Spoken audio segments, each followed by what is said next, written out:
Muy buenas tardes, saludo con gusto a todos los cibernautas, a todos aquellos que nos siguen a través de este medio de las redes sociales.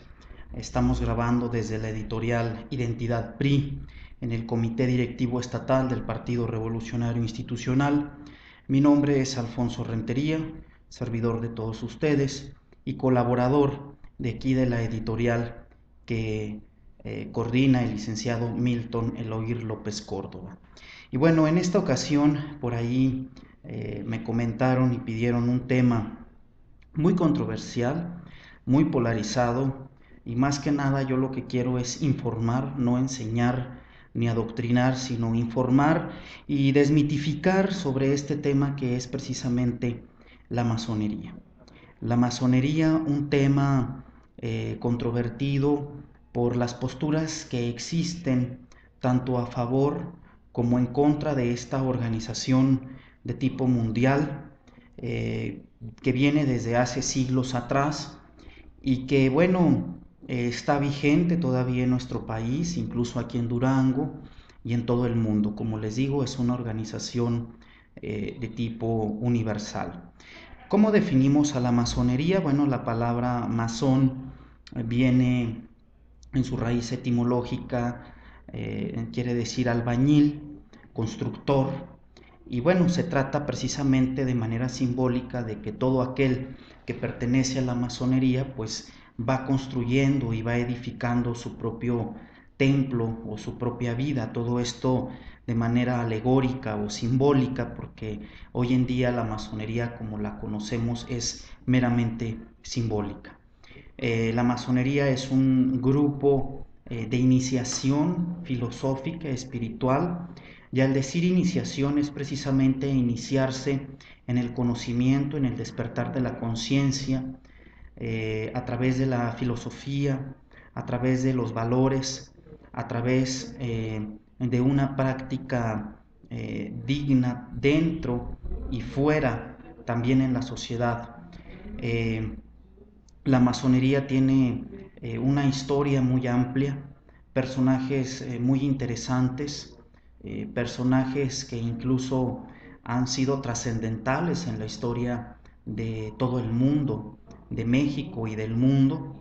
Recientemente, bueno, que fue el año pasado, se sacó un libro del maestro José de la Holguín, un destacado escritor duranguense, y habla precisamente de la historia de la masonería aquí en Durango, pero también tenemos que hablar de la masonería en México y en el mundo.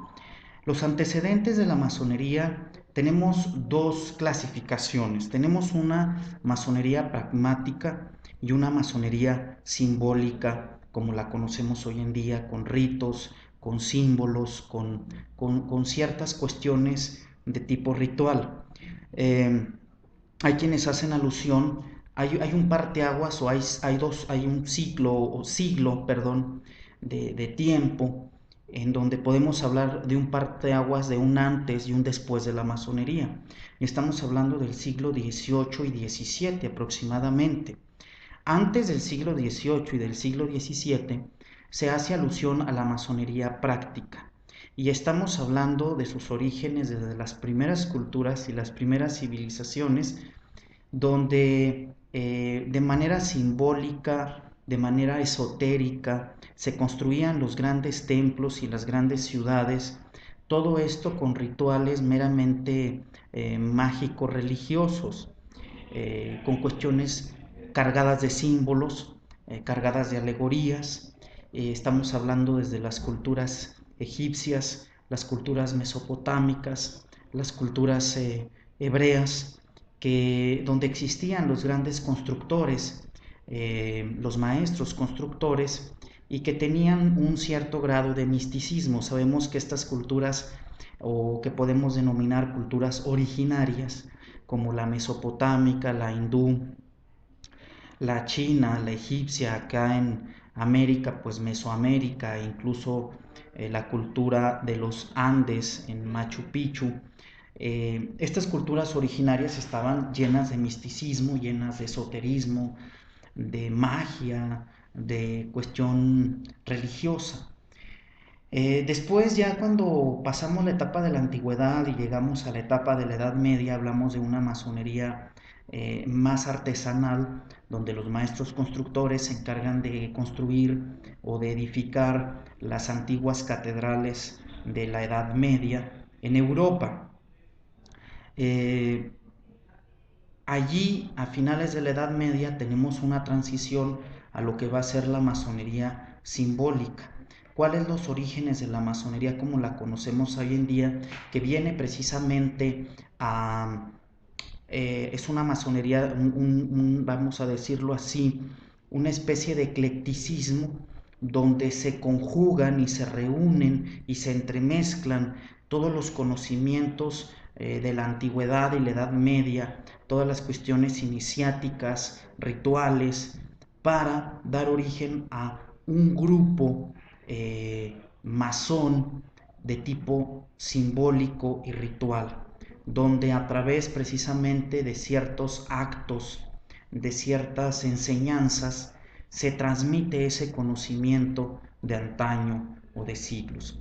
Estamos hablando que el origen de la masonería como la conocemos hoy en día, pues está en Inglaterra entre el siglo XVII, siglo XVIII, 1600, 1700, y de ahí se va expandiendo hacia todo el mundo, hacia lo que va a ser Europa, y de ahí va a llegar precisamente también a las 13 colonias de Norteamérica, y pues México no es la excepción. Los primeros masones que llegan a México, estamos hablando de la época colonial, donde pues se habla ya, por ejemplo, de un Miguel Hidalgo, que era masón, que estamos hablando de la época colonial, y otros tantos pensadores que lo mantenían muy en secreto. ¿Por qué se ha satanizado la masonería? ¿Por qué la masonería se ha criticado o denostado de una manera irracional e ignorante, sin fundamento? Pues básicamente los enemigos principales pues son algunas congregaciones o religiones, sobre todo judeocristianas e incluso musulmanas, monoteístas, que como son religiones que propagan conocimiento de tipo dogmático e irracional, porque pues la fe nos apega a la razón, y la masonería es un centro donde precisamente el conocimiento es científico, es racional, pues de alguna manera vemos ahí una contradicción entre lo que va a ser el conocimiento que propagan unos y el conocimiento que propagan otros. Un grupo liberal, un grupo de libre pensadores, donde pues las cuestiones de religión no van. La masonería no está en contra de la religión, la masonería no está en contra de de la religión. De lo que está en contra la masonería es precisamente de la intolerancia, del fanatismo, está en contra de la opresión, del yugo, de todas esas cuestiones dogmáticas que encajonan al hombre en un solo adoctrinamiento. Eh, Podemos mencionar algunos masones famosos de la historia, que de manera documentada, porque están en los registros, pues se considera que fueron y pertenecieron a alguna de las órdenes religiosas, de las órdenes, perdón, masónicas, que no son religión. Y tenemos el caso, por ejemplo, de Guadalupe Victoria, primer presidente de México. Tenemos a Nicolás Bravo, a Valentín Gómez Farías, tenemos a Ignacio Ramírez, a Melchor Ocampo, a Francisco Zarco, a Benito Juárez, a Porfirio Díaz, a Francisco I. Madero. Se habla también de Plutarco Elías Calles, fundador del Partido Nacional Revolucionario, hoy PRI, George Washington, Isaac Newton.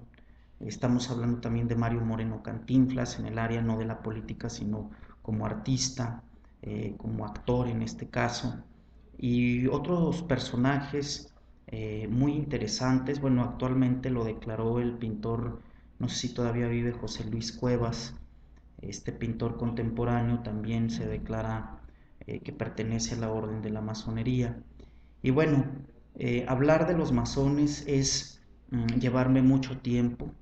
También podríamos hablar de las cuestiones negativas o negativas reales, porque como toda institución humana tiene sus pros y sus contras, tiene sus tergiversaciones en los conceptos y en la praxis, y la masonería, pues por ser netamente humana, no puede dejar de ser una organización imperfecta que también tuvo sus bemoles, que también tuvo o provocó ciertas divisiones políticas incluso aquí en México en los primeros años de la vida independiente, aunque bueno, pues no había más que la masonería, eran las logias masónicas los únicos partidos políticos existentes, no había más para entrar a un ámbito, por así decirlo, de competencia política, y la masonería entra para ese juego.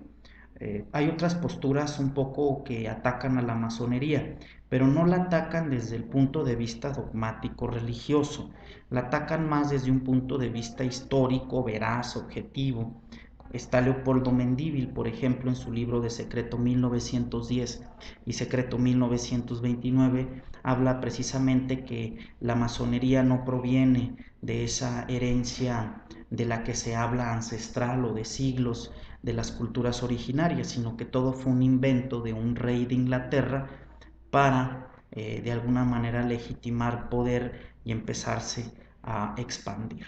Y bueno, pues por mi parte es todo. Agradezco la oportunidad al PRI, al presidente Oniel García Navarro, a la secretaria Rosa María Triana, y pues obviamente siempre con el amplio criterio de recibir todas las opiniones a favor o en contra del tema que yo con todo respeto les vengo a exponer. Muchísimas gracias y nos vemos en otra emisión más de aquí de Identidad PRI, la editorial del partido. Muchísimas gracias.